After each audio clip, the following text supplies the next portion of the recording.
Our Titan representing Oxford University is Stephen King, who is Chief Global Economist for HSBC. He oversees HSBC's economic analysis of the global economy and the UK economy.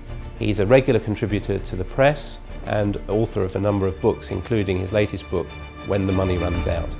So my prediction is that growth in 2014 may be about 2.5%, up from 1.5% in 2013, which sounds like a pretty reasonable acceleration. But it's worth stressing that my forecast, alongside everybody else's, have been in one sense guilty of an optimism bias over the last few years. In each and every single year, we've forecast the beginnings of a decent recovery in the year ahead, and it hasn't really come through. So it raises some questions about perhaps the quality and sustainability of growth in the UK economy.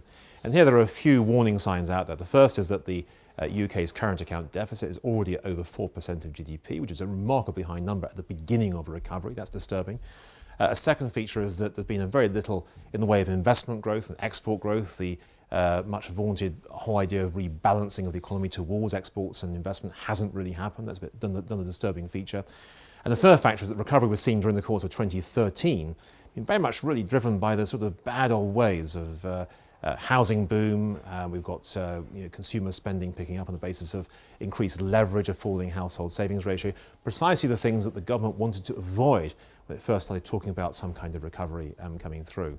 And beyond all that, there's a longer-term structural supply-side problem, which is that productivity growth is weak, investment growth is weak, and I think there's evidence that perhaps the supply-side potential of the economy in the UK has perhaps slowed relative to what was assumed before the financial crisis.